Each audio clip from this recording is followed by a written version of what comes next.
నమస్తే, welcome to career times. కెనడాలో స్థిరపడాలనుకుంటున్నారా? మీ తదుపరి తరానికి ఉత్తమ జీవితాన్ని అందించాలనుకుంటున్నారా? ఎలా చేయాలా అని చింతిస్తున్నారా? మరిన్ని సూచనలు మరియు వివరాల కోసం ఎక్సెల్లా ఇమిగ్రేషన్ సర్వీసెస్ సీనియర్ ఇమిగ్రేషన్ నిపుణులు అఖిల్ గారు మనతో పాటు స్టూడియోలో ఉన్నారు. వారిని అడిగి మరిన్ని సందేహాలను నివృత్తి చేసుకుందాం. అలాగే మీ సందేహాలు ఏవైనా ఉంటే స్క్రీన్ పై స్క్రోల్ అవుతున్న నంబర్స్ కి కాల్ చేసి నివృత్తి చేసుకోవచ్చు. నమస్తే అఖిల్ గారు. నమస్తే అండి. రైట్ సార్, అంటే ఎక్సెల్లా కంపెనీ గురించి కొంచెం బ్రీఫ్ ఎక్స్ప్లెనేషన్ ఇస్తారా? మీరు ఎలాంటి సర్వీసెస్ ప్రొవైడ్ చేస్తున్నారు ఏంటి అని? Excella education group and Excella immigration services ఏదైతే 15+ ఇయర్స్ నుంచి అందుబాటులో అందరికీ ఉంది. వీళ్ళు అసలు చేసేది ఏంటి అంటే, ఎవరైతే అబ్రాడ్ వెళ్ళి మాస్టర్స్ చేయాలనుకున్నారు లేదా కెనడా కానీ ఆస్ట్రేలియా కానీ వెళ్ళి సెటిల్ అవ్వాలి అనుకుంటున్నారో వాళ్ళ డ్రీమ్ ఏదైతే ఉందో దాన్ని నిజం చేయడానికి వీళ్ళు హెల్ప్ చేస్తారు. ఫర్ ఎగ్జాంపుల్, స్టూడెంట్స్ ఉన్నారు, బ్యాచిలర్స్ అయిపోయిన వాళ్ళు మాస్టర్స్ చేయాలి, ఏ కంట్రీకి వెళ్ళి చేయాలి, ఎలా చేయాలి, అసలు ఏం చేయాలి తెలియని వాళ్ళకి వాళ్ళ పర్సంటేజ్ చూసి లేకపోతే వాళ్ళ స్టాండర్డ్స్ ఏవైతే ఉన్నాయో చూసి వాళ్ళు ఏ కంట్రీకి అయితే సూట్ అవుతారో దానిని బేస్ చేసుకొని సజెషన్స్ అనేవి ఇస్తారు. లేదా సెటిల్మెంట్కి వెళ్ళాలనుకున్న వాళ్ళకి వాళ్ళ ఎలిజిబిలిటీ క్రైటీరియా ఎలా ఉంటుంది, వాళ్ళు కెనడాకి అయితే బాగుంటుందా, ఆస్ట్రేలియాకి బాగుంటుందా, అవి చూసి దాన్ని బేస్ చేసుకొని వాళ్ళకి ఆ వీసా ప్రాసెస్ అనేవి ఎక్సెల్లా వాళ్ళు చేస్తూ ఉన్నారండి. రైట్ సార్, మరి ఎక్సెల్లాలో ఎన్ని కంట్రీస్కి వీసా మీరు ప్రొవైడ్ చేస్తూ ఉంటారు? ఈరోజు మీరు చూసినట్టయితే ఇమిగ్రేషన్ సర్వీసెస్ వచ్చేసి కెనడాకి ఆస్ట్రేలియాకి ఏదైతే డిమాండ్లో ఉన్నాయో ఆ కంట్రీస్కి చేస్తున్నాము. అండ్ స్టడీ పరంగా ఓవర్ ది గ్లోబ్ అన్ని కంట్రీస్కి 90% చేస్తున్నామండి. US, UK, Australia, Canada, European countries, Malta, Italy, Germany, ఇంకా చాలా కంట్రీస్కి ఎడ్యుకేషన్ పరంగా ప్రాసెస్ చేస్తున్నాము. రైట్ సార్, మరి ఈ పర్మనెంట్ వీసా అంటే కెనడాకి ఒక పర్మనెంట్ వీసా కావాలంటే మీ దగ్గర ప్రాసెస్ ఎలా ఉంటుంది? కెనడా పర్మనెంట్ రెసిడెన్సీ వీసా అంటే మన దగ్గర వచ్చేటప్పటికి ఎలా ఉంటుంది అంటే, మన దగ్గర కాదు ఎక్కడైనా వాళ్ళ స్టేటస్ చెక్ చేస్తాం. ఫస్ట్ ఎవరైతే క్యాండిడేట్ వస్తారో వాళ్ళ ఎలిజిబిలిటీ క్రైటీరియా చెక్ చేస్తాము. చెక్ చేసిన తర్వాత వాళ్ళకి ఎలా అయితే ప్రాసెస్ చేయగలుగుతాం అనేది వాళ్ళకి ఒక సజెషన్ అనేది ఇస్తాము. మనల్ని ఎవరైతే అప్రోచ్ అవుతారో వాళ్ళ ఎలిజిబిలిటీ చెక్ చేసి దాని తర్వాత ఒక డెడికేటెడ్ కేస్ ఆఫీసర్ని అసైన్ చేసి ఎండ్ టు ఎండ్ ప్రాసెస్ అనేది ఈజీగా కంప్లీట్ చేస్తాము. ఒక డాక్యుమెంట్ కావాలి, దాన్ని ఎలా తీసుకురావాలి, ఎలా సబ్మిట్ చేయాలి అనేది ప్రాపర్ గైడెన్స్ అనేది ఇచ్చి, అది మరీ టఫెస్ట్ ప్రాసెస్ కాకపోయినా మీకు ఏదైతే టఫ్గా కనిపిస్తుందో దాన్ని మేము ఈజీ చేసి పెడుతున్నాము. రైట్ సార్, మరి ఎవరు అప్లై చేసుకోవచ్చు ఈ కెనడా పర్మనెంట్ రెసిడెంట్కి? అంటే వాళ్ళకి ఏమైనా సమ్ ఎలిజిబిలిటీ ఉండాల్సి వస్తుందా? ఎలిజిబిలిటీ క్రైటీరియా ఏంటి అంటే, ఇట్స్ నాట్ లైక్ దట్ ప్రతి ఒక్కళ్ళు వెళ్ళొచ్చు అని. పర్మనెంట్ రెసిడెన్సీ వీసా అంటే దానికి ఒక స్టాండర్డ్ ఉంటుంది, ఒక స్టేటస్ ఉంటుంది కదా. సో అందుచేత వాళ్ళు ఏం చేశారు అంటే, మినిమం ఎలిజిబిలిటీ క్రైటీరియా మీకు ఏజ్ ఎన్ని పాయింట్స్ వస్తున్నాయి అంటే, ప్రతి ఒక్క ఏజ్ పర్సన్ క్రైటీరియా కాదు, ఈ ఏజ్ వరకు ప్రాసెస్ చేసుకోవచ్చు. తర్వాత మీ క్వాలిఫికేషన్ ఏదైతే ఉందో మినిమం బ్యాచిలర్స్ చేసి ఉండాలి, డిగ్రీ కానీ బీటెక్ కానీ లేదా మాస్టర్స్ చేస్తుంటే బెస్ట్. కానీ డిగ్రీ ఎవరైతే చేసి ఉంటారో లైక్ బ్యాచిలర్స్ ఎవరికైతే ఉందో వాళ్ళకి వర్క్ ఎక్స్పీరియన్స్ అనేది 2 years ఉండాలి మినిమం. మాస్టర్స్ చేసిన వాళ్ళకి 1 year ఉంటే సరిపోతుంది. అండ్ దానితో పాటు ఇంగ్లీష్ ప్రొఫిషియన్సీ ఎగ్జామ్. మనం ఇక్కడ ఉన్నప్పుడు లాంగ్వేజెస్ గురించి చాలా ఇబ్బంది పడతాము, బట్ వేరే కంట్రీకి వెళ్తే అసలు ఇబ్బంది పడకూడదు అని మెయిన్ లాంగ్వేజ్ ఇంగ్లీష్ మీ ప్రొఫిషియన్సీ చెక్ చేస్తారు. సో ఈ కేటగిరీస్ ఏవైతే ఉన్నాయో మెయిన్గా వాటిని అవుట్ ఆఫ్ 100 67 points వస్తున్నాయో చూస్తారు. If you're getting though 67 points, you're eligible to process your application. At the same time మీ జాబ్ ఏదైతే ఉందో ప్రతి జాబ్ చేసేవాళ్ళు అక్కడికి వెళ్ళడానికి కదండి, ఆ జాబ్ కూడా కెనడాలో డిమాండ్ ఉండాలి. సో అప్పుడు మనం వెళ్ళడానికి ఉంటుంది. రైట్. సో సార్, మరి కెనడా పిఆర్ బెనిఫిట్స్ ఎలా ఉన్నాయి సార్? బెనిఫిట్స్ అనేవి చాలా ఉన్నాయండి. ఇప్పుడు ఇంత ఎలిజిబిలిటీ క్రైటీరియా పెట్టి ఇంత టైం తీసుకొని ప్రాసెస్ చేసి ఇట్స్ నాట్ లైక్ దట్ వెళ్తున్నామని కాదు కదా. Right. They are giving lot of benefits. Only reason manpower is very less. Opportunities చాలా ఉన్నాయి బట్ చేసేవాళ్ళు ఎవరు లేదు. జాబ్స్ అనేవి చాలా ఉన్నాయి బట్ ఎకానమీ పెంచుకోవడానికి పిల్లలకి ఫ్రీ ఎడ్యుకేషన్ 18 years వచ్చే వరకు కెనడా గవర్నమెంట్ ఆఫర్ చేస్తుంది. ప్రైమరీ, డిపెండెంట్ ఇద్దరు జాబ్ చేసుకునే ఆపర్చునిటీ ఉంది, ఫుల్ టైం జాబ్. మీరు వేరే కంట్రీస్లో చూడండి, డిపెండెంట్ జాబ్ చేయాలి అంటే మళ్ళీ దానికి సపరేట్ వీసా ఉండాలి. In Canada you can do job full time or part time. లేదంటారా, if you are having any interest of to start a business, startup your own business, it's not my problem. లేదు, higher studies చేయాలనుకుంటున్నారా, ఇక్కడ నుంచి అక్కడికి వెళ్తే మాస్టర్స్కి ఎక్కువ amount pay చేయాలి. అదే మీరు పిఆర్ మీద ఉంటే యాజ్ ఎ లోకలైడ్ వాళ్ళు ఎంత అమౌంట్ పే చేస్తారో ఆ ఫీ మినిమం ఫీ పే చేస్తే చాలు. At the same time 3 years complete అయిపోతే మీ సిటిజన్షిప్ వస్తుంది. వచ్చిన తర్వాత మీరు 94 countries ట్రావెల్ చేయొచ్చు అలాంగ్ విత్ USA. నార్మల్ యూఎస్లో ల్యాండ్ అవ్వాలి అంటే ఒకటి మాస్టర్స్ ఉండాలి, మాస్టర్స్ చేయడానికి వెళ్ళాలి, లేదా H1 ఉండాలి, లేదా విజిట్ ఉండాలి. లేదు అనుకుంటే కెనడా PR తోటి మీరు ఆన్ రోడ్ US వెళ్ళిపోయినా ఎవరు ఆపరు మిమ్మల్ని. బట్ యూఎస్లో ఉన్న వాళ్ళు కెనడా రావాలంటే PR ఉండాలి. రైట్. సో ఇలాంటివి ఇంకా చాలా బెనిఫిట్స్ ఉన్నాయి. సార్ మరి ఎక్స్ప్రెస్ ఎంట్రీ పూల్ అని అంటూ ఉంటారు కదా, అంటే ఏంటి సార్?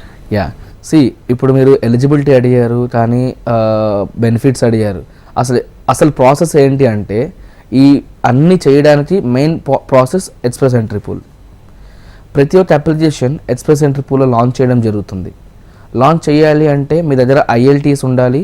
ఆ తర్వాత మీరు చదివిన చదువు ఏదైతే ఉందో డిగ్రీ కానీ మాస్టర్స్ కానీ దాన్ని వెస్ చేపిస్తాము. వెస్ అంటే వరల్డ్ ఎడ్యుకేషన్ సర్వీసెస్. ఆ రెండు చేసిన తర్వాత అవి ఫైల్ చేసి ఎక్స్ప్రెస్ ఎంట్రీ పూల్లో అప్లికేషన్ లాంచ్ చేస్తాము. It's like A lottery based on your CRS అవి పిక్ అవుతూ ఉంటాయి. సో అది బేస్ చేస్తున్నది మనకి జాబ్ పరంగా కానివ్వండి, లేకపోతే మీకున్న IELTS పరంగా కానివ్వండి, ఏదైనా ఒక క్రైటీరియాతో పిక్ చేస్తారు. సో అలా పిక్ చేసినప్పుడు మనకి ఇన్విటేషన్ వస్తుంది. ఆ ఇన్విటేషన్ వచ్చిన తర్వాత మనకి రిమైన్ ప్రాసెస్ వెళ్తాము. Sir what is the difference between FSW and PNP? So ఇందాక మీకు CRS అని ఒక పాయింట్ రైస్ చేసింది కదా. FSW ఏంటి అంటే మీకు ఎక్స్ప్రెస్ ఎంట్రీ పూల్ నుంచి డైరెక్ట్ ఇన్విటేషన్ వచ్చింది అనుకోండి, you can land anywhere in Canada with every benefit what government is offering. లేదు PNP అంటే ఫర్ ఎగ్జాంపుల్ మీ ప్రొఫైల్ ఒక స్టేట్లో డిమాండ్ ఉంటుంది. మనం ఇక్కడ స్టేట్ అంటాము, వాళ్ళు అక్కడ ప్రోవిన్స్ అంటారు. సో ఆ ప్రోవిన్స్లో డిమాండ్ ఉన్నప్పుడు ఆ ప్రోవిన్స్ నుంచి డైరెక్ట్ ఇన్విటేషన్ వస్తుంది. వన్స్ ఇన్విటేషన్ వచ్చిన తర్వాత ఇనీషియల్ 2 years మీరు ఆ స్టేట్లో మాత్రమే జాబ్ చేయడానికి రిస్ట్రిక్ట్ అయి ఉంటారు. But you can travel. So ఈ ఒక్కటి తప్పితే ఇంకేది ఉండదు. You can travel anywhere in Canada when you have FSW. But you can work only for one particular province initial 2 years when you are in PNP. Okay. ఇది ఎలా differentiate చేస్తారు అంటే it might be based on your NOC code, ఇప్పుడు tier అంటున్నాము. If not it based on your CRS. Okay. So then what is CRS code sir? CRS అంటే comprehensive ranking system. అది ఎలా ఉంటుందంటే ఇప్పుడు ఇందాక ఎలిజిబిలిటీ క్రైటీరియా మాట్లాడాను, అవుట్ ఆఫ్ 100 67 points వస్తే చాలు అని చెప్పేసి. ఇక్కడ CRS వచ్చేసి అవుట్ ఆఫ్ 1200 points ఉంటాయి. 1200 pointsకి ఫస్ట్ 600 points మీ ప్రొఫైల్ మీద బేస్ చేసుకుని ఉంటాయి. మీరు ఏ కేటగిరీలో ఉన్నారు, 300 to 400లో ఉన్నారా, 400 to 500లో ఉన్నారా, 500 above ఉన్నారా అనేది చూస్తాము. రిమైనింగ్ 600 points వచ్చేసి మీకు ఏదైనా ప్రోవిన్స్ నుంచి ఇన్విటేషన్ వచ్చినా కానీ, ఏదైనా జాబ్ ఆఫర్ వచ్చినా కానీ 50 to 200 300 points ఇంక్రీజ్ అవుతాయి. సో ఈ విధంగా CRS అనేది క్యాల్కులేట్ చేయడం జరుగుతుంది. అది క్యాల్కులేట్ చేసి ఈ డ్రాస్ ఏవైతే జరుగుతున్నాయో express entry draws or FSW draws or PNP draws, అప్పుడు మనకి ఇన్విటేషన్స్ అనేవి అక్కడి నుంచి వస్తాయి బేస్డ్ ఆన్ దట్ CRS. మరి CRS స్కోర్కి లైక్ ఇది ఎలా హెల్ప్ఫుల్ అవుతుంది సార్ PR ప్రాసెస్కి? PR ప్రాసెస్ అంటే ఇప్పుడు అందరూ భయపడుతున్నారు, సార్ నా CRS 300 ఉంది, నేను ఎలిజిబుల్ కాను. లేదు నా CRS 400 ఉంది కానీ ఇన్విటేషన్ రావట్లేదు. లేదు నా 500 ఉంది, ఇన్విటేషన్ వచ్చింది, బట్ ఏంటి నెక్స్ట్? సార్ ఒక్కటి చెప్తాను, ఎవరికైనా CRS తక్కువగా ఉంది అని మీరు ప్రాసెస్ స్టార్ట్ చేయకుండా ఆగిపోతే డ్రీమ్ ఏదైతే ఉందో డ్రీమ్లానే ఉండిపోతుంది. నేను ఎవరికైనా ఎప్పుడు ఏం చెప్తానంటే you have to be in a safe zone where express entry పూల్లో ఉంటే రూల్స్ ఎప్పుడైనా మారచ్చు. ఇవాళ 500 స్కోర్ కట్ ఆఫ్ పెట్టి పిక్ చేసే అప్లికేషన్స్ నెక్స్ట్ డ్రాలో 300కి పిక్ చేయొచ్చు, అప్పుడు మీకు ఇన్విటేషన్ రావచ్చు కదా. సో CRS మీరు ఇంక్రీజ్ చేసుకోవాలి అనుకుంటే దానికి హెల్ప్ చేస్తాము. ఎలా ఇంక్రీజ్ చేసుకోవాలి ఏంటి సజెషన్స్ అని మేము ఇస్తాము. లేదు ఉన్న CRSతో మీరు ధైర్యం చేసి ఎక్స్ప్రెస్ ఎంట్రీ పూల్లో లాంచ్ చేస్తాను అప్లికేషన్ అంటే దానికి కూడా మేము హెల్ప్ చేస్తాము. Right sir. సో మరి PR వీసా వచ్చిన తర్వాత జాబ్ ఆపర్చునిటీస్ సంగతి ఏంటి? ఫైన్. ప్రాసెస్ గురించి సగం తెలిసిన తర్వాత ఎవరైనా అడిగే ఫస్ట్ క్వశ్చన్, సార్ అన్నీ వదిలేసి వెళ్ళిపోతున్నామో మా పరిస్థితి ఏంటి? అవును, రైట్. ఇన్సైడ్ ఇండియా మనం వేరే సిటీకి రీలొకేట్ అవ్వాలన్నా ఫస్ట్ మన పేరెంట్స్ భయపడతారు, రైట్. అండ్ కెనడాలో మనకు ఆల్రెడీ ఏంటి అంటే ఒక టీమ్ ఉన్నారు who gonna help you with job assistance. ఆ జాబ్ అసిస్టెన్స్ ఏంటి అంటే మీ రెజ్యూమేని as per the international standards rewrite చేసి దాన్ని రెజ్యూమే మార్కెటింగ్ సర్వీస్ అనేవి చేయడం జరుగుతుంది. 3 to 6 months జాబ్ అసిస్టెన్స్ అని మన వాళ్ళు అందిస్తున్నారు. ఫస్ట్ 1 month వర్స్ట్ కేసులో ఒక్క జాబ్ ఆఫర్ కూడా మీకు రాలేదు, బట్ మీరు ఒక లెసన్ నేర్చుకున్నారు, ఎలా ఇంటర్వ్యూస్ ఫేస్ చేయాలి, you train something or learn something. So దాన్ని బేస్ చేసుకొని నెక్స్ట్ ఏంటి అంటే మీ చేతిలో పిఆర్ ఉన్న తర్వాతనే మేము జాబ్ అసిస్టెన్స్ ఇస్తాము. Okay, it's not assurance but assistance about a job. ఎందుకంటే చాలామంది సార్ మీరు జాబే ఇస్తామని చెప్తున్నారు, which is a fake commitment. So అంచేత మీ చేతిలో పిఆర్ ఉంది అంటే 70 to 80% మీ జాబ్ కూడా వచ్చేస్తుంది ఈజీగా. సో దానికి మీరు ఎటువంటి భయము పడే అవసరం లేదు. Right sir. మరి వెళ్ళడానికి IELTS మ్యాండేటరీనా? ఫస్ట్ క్వశ్చన్ మీరు ఎలిజిబిలిటీ క్రైటీరియా ఎక్స్ప్లెయిన్ చేస్తున్నప్పుడు IELTS కావాలి అని చెప్పాను. ఈరోజు మీరు చూసినట్టయితే చాలామంది IT జాబ్స్ చేస్తున్నారు, లేకపోతే ఇంకా వేరే వేరే ప్రొఫెషన్స్లో ఉన్నారు.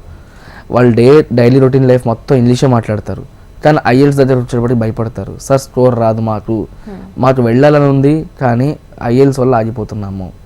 వాళ్ళందరికీ HCL వాళ్ళు ఎలా సపోర్ట్ చేస్తున్నారు అంటే ట్రైనింగ్, ఫోకస్డ్ ట్రైనింగ్ అనేది ఇచ్చడం జరుగుతుంది with well expertised faculty.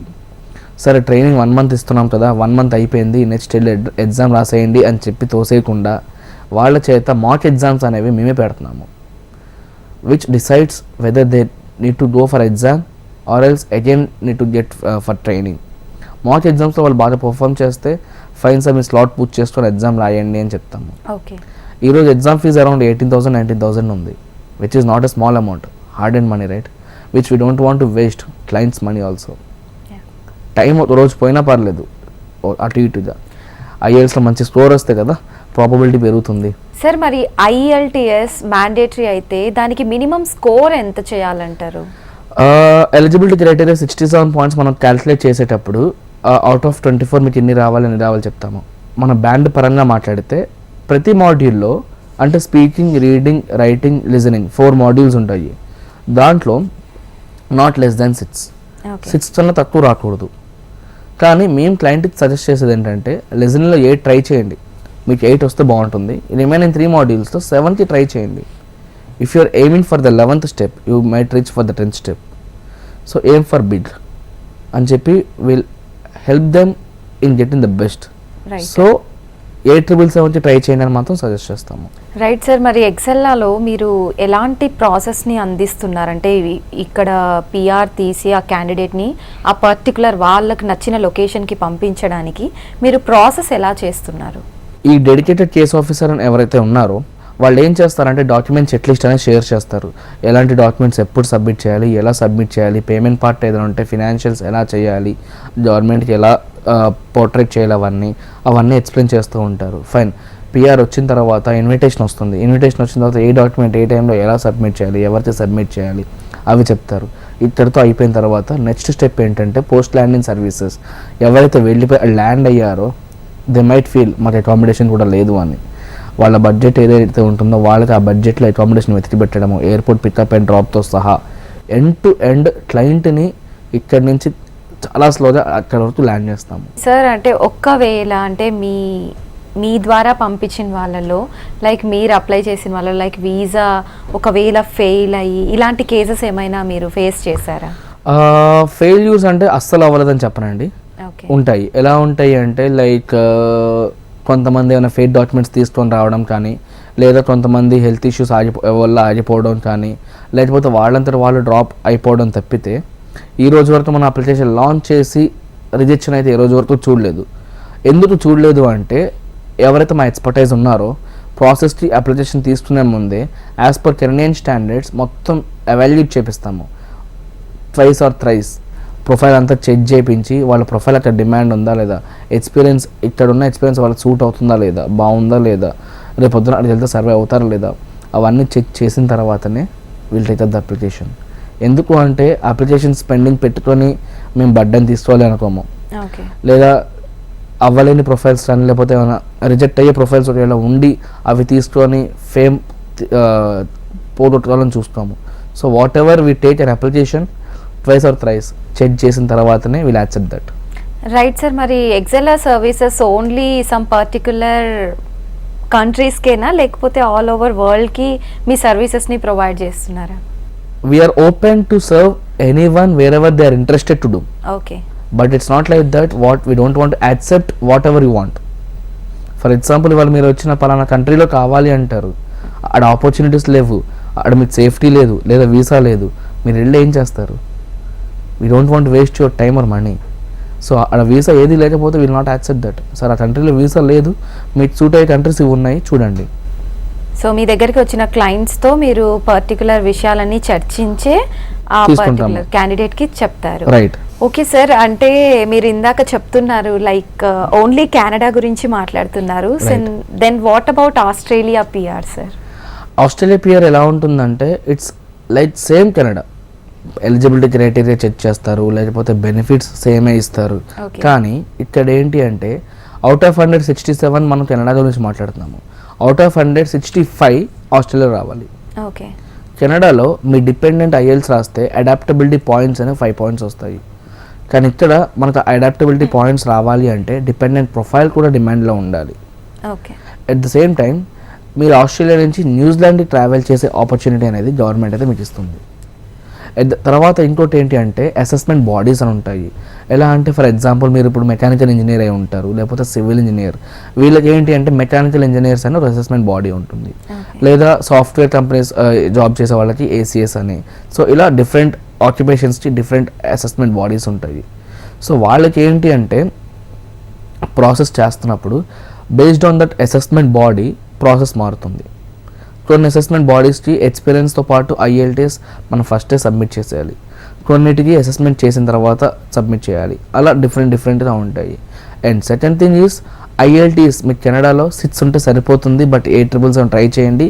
It depends on your eligibility criteria అని చెప్తున్నాము.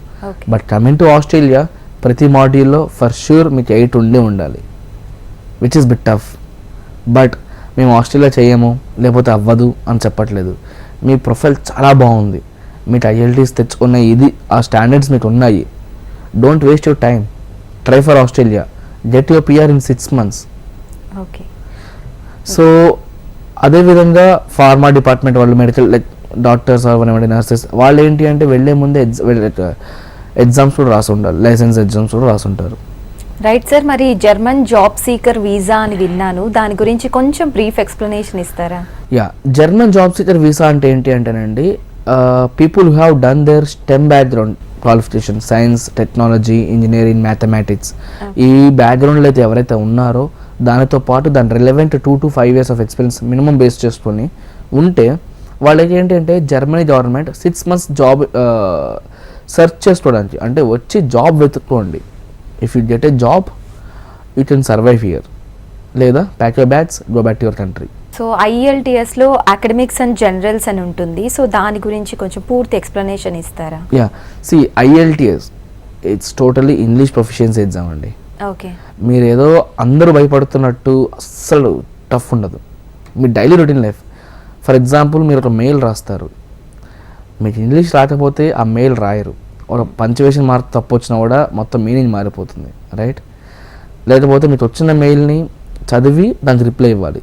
అంటే మీకు రాయడము చదవడం ప్రాబ్లం లేదు, మీరు లైక్ మాట్లాడడము లేకపోతే జవాబు ఇవ్వడము, ఏవైనా వినడం కానీ జవాబు ఇవ్వడం కానీ జరుగుతుంది.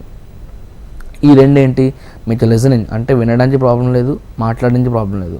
ఈ 4 modules అకాడమిక్స్ అంటే ఎవరైతే మాస్టర్స్కి వెళ్ళాలనుకుంటున్నారు, హయ్యర్ స్టడీస్కి ఎవరైతే వెళ్ళాలనుకుంటున్నారో వాళ్ళు అకాడమిక్స్ చూస్ చేసుకుంటారు. లేదు సెటిల్మెంట్కి పిఆర్కి వెళ్ళాలనుకుంటున్నారో వాళ్ళు జనరల్స్ అనేది చూస్ చేసుకోవడం జరుగుతుంది. దానితో పాటు ఏంటి అంటే పీటీఈ అని ఇంకో ఎగ్జామ్ ఉంటుందండి, అది same like IELTS, but Australia ఎవరైతే వెళ్తారో వాళ్ళు పీటీఈ చూస్ చేసుకుంటున్నారు. బై గాడ్స్ గ్రేస్ ఇప్పుడు పీటీఈ కెనడా కూడా యాక్సెప్ట్ చేస్తుంది, సో దట్ ప్రాసెస్ ఇంకొంచెం ఈజీ అవుతుంది. మరి మీరు పిఆర్ వీసాస్ ప్రొవైడ్ చేస్తూ ఉంటారు కదా మీ సర్వీసెస్ని, సో అంటే స్టెప్ బై స్టెప్ ప్రాసెస్ చెప్తారా, ఎలా చేస్తారు ఏంటి అని? So step by step process వచ్చేసి first ECA process, education credential assessment. మీరు చేసిన డిగ్రీ కానీ మాస్టర్స్ కానీ as per the Canadian standards recognised యూనివర్సిటీలో ఉందా లేదా, లేకపోతే బ్లాక్ లిస్టెడ్ యూనివర్సిటీ, అక్రిడిటేషన్ లేని యూనివర్సిటీ అయ్యిందా అని చెప్పి చెక్ చేస్తారు. అది 2 to 3 months టైం పడుతుంది. ఈ లోపల ఐఎల్టీఎస్ ట్రైనింగ్ అనేది ఇవ్వడం జరుగుతుంది మీకు. వెస్ట్ డాక్యుమెంట్ ఏదైతే ఉందో 5 years వ్యాలిడిటీ ఉంటుంది, ఐఎల్టీఎస్ ఏదైతే ఉందో 2 years వ్యాలిడిటీ ఉంటుంది. ఈ 2 అయిపోయిన తర్వాత మీ అప్లికేషన్ తీసుకొని ఎక్స్ప్రెస్ ఎంట్రీ పూల్లో అప్పుడు లాంచ్ చేస్తాము. ఎక్స్ప్రెస్ ఎంట్రీ పూల్లో మీ అప్లికేషన్ వ్యాలిడిటీ 1 year మాత్రమే. ఫైన్, 1 year ఇన్విటేషన్ రాకపోతే ఏంటి అంటారా, మళ్ళీ రీలాంచ్ చేయడం జరుగుతుంది. వై బికాస్ ఐఎల్స్ వ్యాలిడిటీ ఉంది కాబట్టి. వన్స్ ఇన్విటేషన్ వచ్చిన తర్వాత రిమైనింగ్ డాక్యుమెంట్స్ ఏవైతే ఉంటాయో police clearance, medicals and experience documents ఈ 3 సబ్మిట్ చేయడం జరుగుతుంది ఆన్లైన్లో. సబ్మిట్ చేసిన తర్వాత మీకు within 6 months or like so టైంలోపు ల్యాండ్ అవ్వాలని చెప్తారు. మీరు వెళ్ళిపోయిన తర్వాత మొత్తం ఫార్మాలిటీస్ అన్నీ అయిపోయిన తర్వాత you can travel India or Canada whatever it is here and there. But 3 years మీరు అక్కడ ఉంటే మీకు సిటిజన్షిప్ అప్లై చేసుకునే ఛాన్స్ వస్తుంది. లేదు సిటిజన్షిప్ వద్దంటారా, 5 years అక్కడే స్టే చేయండి. చేసిన తర్వాత 5th yearలో లాస్ట్ 6 monthsలో వీసా ఎక్స్టెన్షన్ చేసుకోవడం జరుగుతుంది. అప్పుడు దాన్ని 2 years ఎక్స్టెండ్ చేస్తారు. ఆ 2 years తర్వాత మళ్ళీ ఎక్స్టెండ్ చేసుకోవాలంటే మళ్ళీ 5 years. ఈ విధంగా ఎక్స్టెండ్ చేసుకుంటూ వెళ్ళాలి. లేదు సిటిజన్షిప్ తీసుకుంటే మీకు రైట్ టు ఓట్ వస్తుంది. Even you can travel in other countries. Right sir, అంటే 15+ yearsగా ఎక్సెల్లా సర్వీసెస్ ఇస్తున్నారు. సో మరి సక్సెస్ స్టోరీస్ ఎలా ఉన్నాయి sir? Coming to success stories, till now నేను వచ్చి 5+ years అవుతుంది. Okay, till now I haven't seen a red mark, ఒక రిజెక్షన్ చూడడం కానీ లేకపోతే ఏదైనా ఫెయిల్యూర్ అనేది చూడలేదు. లేదు అంటే సక్సెస్ అంటే ఏంటి, క్లయింట్ ఎవరైతే వచ్చారో హ్యాపీగా వెళ్ళాలి. వెళ్ళలేదంటే మన ఫెయిల్యూర్ కదా. బట్ ఇప్పటి వరకు బాధపడి వెళ్ళిన వాళ్ళు ఎవరు లేరు. అండ్ ఇంకోటి ఏంటంటే చాలామంది స్టూడెంట్స్ అన్న ఎవరైనా కన్సల్టెన్సీకి వెళ్తే అది నిజమో కాదో అని భయపడి ఆగిపోతారు. అలాంటి వాళ్ళ కోసం అందుబాటులో ఉండాలని చెప్పేసి ఎన్నో ఎడ్యుకేషన్ ఫేర్స్ అనేవి కండక్ట్ చేశాము. లైక్ రీసెంట్ లాస్ట్ ఫెబ్లో కూడా ఒక ఎడ్యుకేషన్ ఫేర్ కండక్ట్ చేసాము. ఒకటి దుబాయ్లో కండక్ట్ చేసాము, మన దుబాయ్లో కూడా బ్రాంచ్ ఉంది, అండ్ హైదరాబాద్లో కండక్ట్ చేసాము. కండక్ట్ చేసే ప్రతిసారి యూనివర్సిటీ రిప్రజెంటేటివ్స్ డైరెక్ట్గా వస్తారు. సో వాళ్ళు వచ్చి స్పాట్ అడ్మిషన్స్ అనేవి ఇవ్వడం జరుగుతుంది. సో ఈ విధంగా ఎన్నో ఎడ్యుకేషన్ ఫేర్స్ కండక్ట్ చేయడం కానీ, ఇమిగ్రేషన్ ఫేర్స్ కండక్ట్ చేయడము, తీసుకున్న అప్లికేషన్ ఇన్కంప్లీట్ లేకుండా మొత్తం కంప్లీట్ చేసి పెట్టడం అనేది ఇట్స్ వెరీ బిగ్ సక్సెస్. ఇప్పుడు మీరు చెప్పారు కెనడా పిఆర్కి ఎలిజిబిలిటీ క్రైటీరియా చెప్పారు. సో మిగతా కంట్రీస్కి వెళ్ళడానికి కూడా సేమ్ ఎలిజిబిలిటీ క్రైటీరియా ఉంటుందా, లేక ఏదైనా డిఫరెంట్ ఉంటుందా? Every country has its own eligibility criteria. కెనడాకి 67 points అంటారు, ఆస్ట్రేలియాకి 65 points అంటారు, జర్మనీకి స్టెమ్ బ్యాక్గ్రౌండ్ అంటారు, హాంకాంగ్ ఒక ఎలిజిబిలిటీ క్రైటీరియా ఉంటుంది, సౌత్ ఆఫ్రికా ఒక ఎలిజిబిలిటీ క్రైటీరియా ఉంటుంది. ఓకే, అండ్ ఇవన్నీ కాకుండా ఇన్సైడ్ కెనడా మీరు చూసినట్టయితే సస్కాచ్యువన్ అని ఒక ప్రొవిన్స్ ఉంటుంది, దానికి ఒక ఎలిజిబిలిటీ క్రైటీరియా ఉంటుంది. మానిటోబా ఉంటుంది, దానికి ఒక ఎలిజిబిలిటీ క్రైటీరియా ఉంటుంది. Express entry pool application launch చేయాలంటే మినిమం 6 ఉండాలి, లేదంటే అవ్వదు. కానీ 6 కన్నా తక్కువ వచ్చినా కూడా కొన్ని స్టేట్స్ అప్లై చేయొచ్చు. ఇలాంటి ఎలిజిబిలిటీ క్రైటీరియా పెట్టిన తర్వాత కూడా వాళ్ళు ఏం చేశారంటే, మీ అప్లికేషన్ లాంచ్ చేయాలి అంటే లైక్ ఆ ప్రొవిన్స్ ఆ స్టేట్కి అప్లై చేయాలంటే you have to be in express entry pool. Okay, వాళ్ళు ఎంత లాజిక్గా మాట్లాడుతున్నారంటే ఎక్స్ప్రెస్ ఎంట్రీ పూల్లో లేకపోతే ఆ స్టేట్కి అప్లై చేయలేము, ఆ స్టేట్కి అప్లై చేయడానికి 5 ఉన్నా సరిపోద్ది, 5 ఉంటే express entry pool application launch చేయలేము. సో ఈ విధంగా ఎలిజిబిలిటీ క్రైటీరియా మీకు వెబ్సైట్లో ఎన్ని కనపడుతున్నా కూడా దయచేసి అవన్నీ నమ్మకండి. ఒకటి, మీరు చెయ్యాలి అనుకుంటే there are lot of programmes. Even now HLI is open of doing work permits, startup visas, business visas, PR, dependent visas, visit and tourist visas. Okay, and mainly education visas. Right sir. So చాలా మందికి కొన్ని అపోహలు ఉంటాయి, అంటే ఈ services ని మనం ఎలా ట్రస్ట్ చేయాలి అని చెప్పి అని. సో మరి ఎక్సెల్లా సర్వీసెస్ ని ఎలా ట్రస్ట్ చేయాలి? Coming to trustworthy, it's not like that I'm not running behind you madam, నా దగ్గరే ప్రాసెస్ చేయండి. We're not someone who runs back of money. మీరు వేరే కన్సల్టెన్సీస్కి వెళ్తే మీరు ఒక సర్వీస్ తీసుకుంటే ఆ సర్వీస్కి అమౌంట్ పే చేస్తేనే they will start doing service. But here it's not like that. మీకు సర్వీస్ కావాలి అంటున్నారు, but you're worried whether it's genuine consultancy or not. Fine, for example మీకు ఇచ్చిన ప్యాకేజ్లో హాఫ్ పే చేసుకోండి. ఓకే, ఫర్ ఎగ్జాంపుల్ మీకు ₹1,00,000 package ఇచ్చాను, my goal is to get 1 lakh from you. ఆ అమౌంట్ పుల్ చేసే వరకు నేను నిద్ర కూడా పోను. నేనేమంటాను, దాంట్లో హాఫ్ అమౌంట్ పే చేయండి, రిమైనింగ్ హాఫ్ అమౌంట్ మీ సర్వీస్ అంతా అయిపోయిందో పే చేయండి. They will get satisfied, right? అంతకన్నా ఇంకేం కావాలి? ఇప్పుడు నేను తీసుకున్న దాంట్లో మీకు ట్రైనింగ్ ఫ్రీగా ఇస్తున్నాను, ఒక డెడికేటెడ్ కేస్ ఆఫీసర్ని ఇస్తున్నాను, జాబ్ అసిస్టెన్స్ ఇస్తున్నాను, అక్కడ ల్యాండ్ అయిన పోస్ట్ ల్యాండింగ్ సర్వీసెస్ ఇస్తున్నాను. ఇవన్నీ కాకుండా అష్యూరెన్స్, మీరు తెలియని చోటుకి వెళ్తున్నప్పుడు జాబ్ ఇంటర్వ్యూస్ ఇవ్వడం అనేది ఎంతో కష్టం, మళ్ళీ దానికి కూడా ట్రైనింగ్ ఇస్తున్నాను. అండ్ నోవేర్ చాలా కన్సల్టెన్సీస్ మాక్ ఎగ్జామ్స్ ఇవ్వదు ప్రాపర్గా. అంటే I'm not Poynting of any one, but mock exams అయిపోయిన తర్వాతనే మీరు ఐఎల్స్ రాయండి అని సజెస్ట్ చేస్తున్నాము. ఇక్కడ మీకు అర్థమయ్యే ఉంటుంది we're not bothered of anything అని చెప్పేసి. Right and 95% of our business will be running through mouth publicity. Right sir, thank you so much for your useful information. నమస్తే. ఇది ఇవాల్టి కెరీర్ టైమ్స్. చూస్తూనే ఉండండి HM TV.